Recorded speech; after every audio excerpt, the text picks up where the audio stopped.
So hello and welcome to all of you. आप सभी का स्वागत है आई एम ब्लास्टर के ऑफिशियल यूट्यूब प्लेटफॉर्म पर। मैं मानस मिश्रा आपके सामने एक बार फिर से लेकर के आ गया हूं। आज हम लोग कुछ नया करेंगे एलआर में।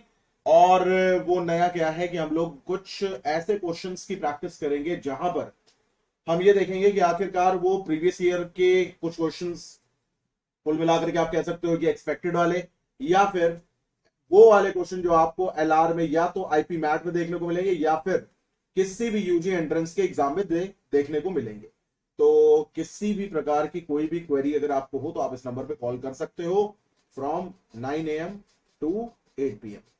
ठीक है, चलो भाई, पहला क्वेश्चन आपके सामने रीजनिंग मिक्स मॉक है, ये प्रैक्टिस सेशन 1 है हमारा। एंड पहला क्वेश्चन देखो आपके सामने आ गया, और ये क्वेश्चन क्या है?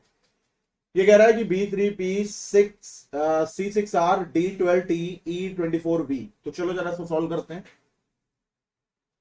देखो, इस टाइप के क्वेश्चन को हम कहते हैं, ये है हमारा मिक्स सीरीज। ठीक है, यहां पर अगर आप ध्यान से देखेंगे तो आपको लेटर भी देखने को मिल रहा है और नंबर भी देखने को मिल रहा है। तो ये है B3P, फिर C6R, then D12T, E24V। Now अब हम देखेंगे यहां पे हम क्या करेंगे। सबसे पहले प्लेस वैल्यू जो कि आपको याद होनी चाहिए 2 3 4 5। तो नेक्स्ट यहाँ पे क्या हो जाएगा 6, यानी कि F, यानी ये ऑप्शन ऑलरेडी कट गया। नाउ 3 में 3 जोड़ो तो कितना आएगा 6 आएगा। यहाँ पे देखो फिर डबल हो रहा है ना, तो इसके अंदर जोड़ा नहीं जा रहा, मल्टीप्लाई बाय 2 किया जा रहा है। 6 मल्टीप्लाई बाय 2, फिर 12 मल्टीप्लाई बाय 2, तो 24 मल्टीप्लाई बाय 2 यानी कि 48। तो F48, ये भी ऑप्शन कट गया।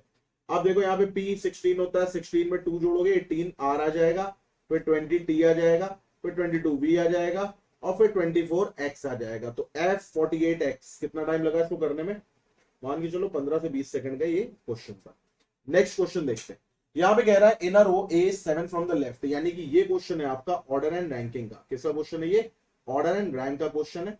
तो ये कह रहा है कि in a row A is 7 from the left hand. तो लेफ्ट हैंड से ए की पोजीशन हमने बना ली कितनी? 7 बना ली। ठीक है, now B is 9 from the right hand. तो बी हमारा क्या हो जाएगा? बी हमारा हो जाएगा 9 हो जाएगा राइट हैंड। सॉरी यार, एक सेकेंड, एक्चुअली दो अलग अलग लोग हैं ना। देखो यहाँ पर कह रहा है ए 7 फ्रॉम द लेफ्ट हैंड। ठीक है, तो ए जो है वो लेफ्ट हैंड से क्या हो जाएगा? 7th एंड पर है।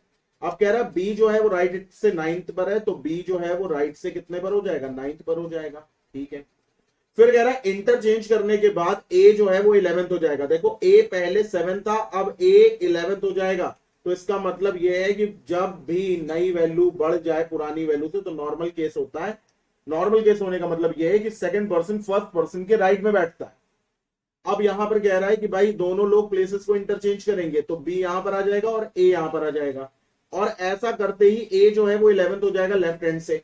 तो अभी तक ए हमारा क्या था? लेफ्ट से 7 था। अब ऐसा करते ही ए जो है वो 11th हो जाएगा लेफ्ट हैंड से। अब पूछा जा रहा है total number of person sitting in a row. तो भाई देखो, रो को अगर हम काउंट करेंगे तो यहां से यहां तक 11 और यहां से यहां तक 9, यानी कि 11 प्लस 9 -1। सो 20 -1 यानी कि 19, ये हमारा आंसर होगा। एक तरीका और बताता हूं घर में। ये तो हमारा ट्रेडिशनल तरीका हो गया। एग्जाम में अगर क्वेश्चन आएगा किस तरीके से करोगे? आप देखोगे ए लेफ्ट हैंड से है 7th पर, ठीक है, बी राइट हैंड से है 9th पर, ये भी ठीक है। इंटरचेंज करने के बाद ए लेफ्ट से हो जाता है किस पर? 11th पर। अब देखो, पुराना लेफ्ट की कोई वैल्यू हमें नहीं रखनी, हमें सिर्फ किसकी रखनी है? नए वाले की। तो ए की नया वाली, और बी तो बेचारा एक ही है। तो 11 प्लस 9 20, 20 में से 1 घटा तो 19 आ जाएगा। तो इस टाइप के क्वेश्चन को करने में भी आपका 10 सेकंड ही लगेगा मात्र। अब यहां पर देखो, ये क्वेश्चन आपका आ गया क्रिटिकल रीजनिंग का। ठीक है, क्रिटिकल रीजनिंग के क्वेश्चन को हम लोग किस तरीके से टारगेट करेंगे? सबसे पहले यहां पर हम ये देखते हैं। यहां पे कह रहा है I have not received the telephone bills for 9 months in spite of several complain. लगातार कईयों बार कंप्लेन करने के बावजूद भी मुझे टेलीफोन का बिल नहीं मिला, और ये मैं कह रहा हूं 9 महीने से, यानी कि कस्टमर जो है वो बिल्कुल झल्लाया हुआ है एक तरीके से देखा जाए तो। अब यहां पे कह रहा है telephone customer letter to the editor, मतलब ये एक टेलीफोन कस्टमर का एक लेटर है एडिटर को। ठीक है, अब इसका कंक्लूजन क्या आएगा? आप देख रहे हैं कि 9 मंथ से लगातार ये प्रॉब्लम आ रही है, यानी कि temperament of customer is very, क्या बोल सकते हैं यहां पर, मान करके चलो बिगड़े हुए मिजाज। अब यहां पे कह रहा है कि कंक्लूजन क्या होगा? Every customer has right to get bill regularly from the telephone company. तभी तो वो बवाल कर रहा है कि भाई 9 महीने से हमको नहीं मिला। तो कंक्लूजन यही तो निकल करके आ रहा है कि हाँ यार सामने वाले बंदे को 9 महीने से नहीं मिला, इसका मतलब यह है कि कस्टमर को बिल मिलना चाहिए regularly. Customer complain point to defect in the service which is expected to be corrected, यही सोच करके तो वो कंप्लेन कर रहा है, यानी दोनों के दोनों क्या है, एज अ कंक्लूजन सही होंगे। भाई कस्टमर की जो कंप्लेन पॉइंट है to defect in the service which is expected to be corrected, obviously तभी तो वो कंप्लेन कर रहा है।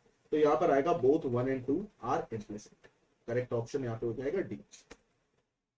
नाउ एक क्वेश्चन आपके सामने आ गया एनालॉगी के ऊपर। एनालॉगी आपके एग्जाम के लिए मोस्ट इंपॉर्टेंट है। यहां पर देखते हैं डेयर, और डेयर का कोड इन्होंने क्या दे रखा है, ADER, ADER। अब देखो ई यहां पर आया और डी यहां पर आया, तो एक काम करते हैं इसको नंबरिंग के थ्रू समझा देते हैं, जल्दी हो जाएगा। देखो नंबरिंग यहाँ पे क्या हो रही है, देखो ये 1 2 3 4 ले लो। अब डी यहां पर क्या है 1, ए यहां पर क्या है 2, आर यहां पर क्या है 3, और यहां पे क्या है 4, यानी कि 1 2 3 4 को कोड दे दिया 2 1 4 3। अब रीड का कोड क्या होगा, ये देखो REED। अगेन यहाँ पे कर लेते हैं 1 2 3 4, और कोडिंग यहाँ पे क्या थी, कोडिंग यहाँ पे थी 2 1 4 3। तो 2 पे है ई, और फिर 1 पर क्या है, एक मिनट, 2 पर है यहाँ पर ये, फिर 1 पे हमारा आर है, और फिर 4 पे क्या है, 4 पे डी है हमारा, और फिर क्या हुआ यहाँ पर 3, 3 पे हमारा क्या है ई।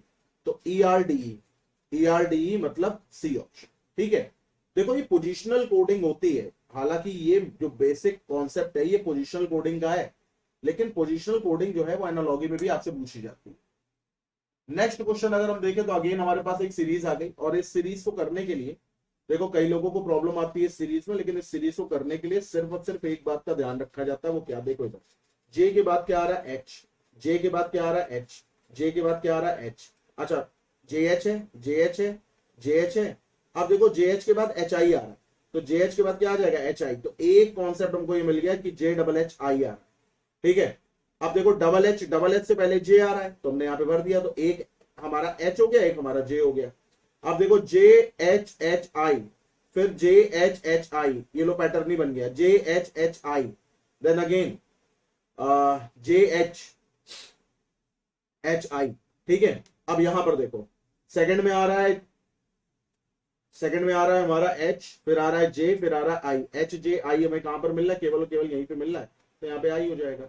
HJI और तो कहीं नहीं मिल रहा है, नहीं, तो ए ऑप्शन हमारा आंसर हो जाएगा। तो आप देख रहे हैं ना किस तरीके से आपका एक माइंडसेट बनना चाहिए जब आप क्वेश्चंस को प्रैक्टिस करो। तो इसी के साथ मैं बहुत लंबी क्लासेस इधर नहीं ले पा रहा हूँ just because of the busy schedule, पर मैं कोशिश करूंगा कि आप लोगों के लिए एटलीस्ट 10 MCQ लेकर के आऊं, जहां पर मैं ना सिर्फ क्वेश्चन को सॉल्व करूं बल्कि ये भी बताऊं कि किस कॉन्सेप्ट पे कौन सी ट्रिक लग रही है। इसी के साथ आज की क्लास को हम लोग खत्म करते हैं। अगर कोई भी क्वेरी आपको मॉक टेस्ट या एडमिशन से रिलेटेड हो तो आप 7524833567 पे कॉल कर सकते हैं। Till then bye, take care, have a nice day.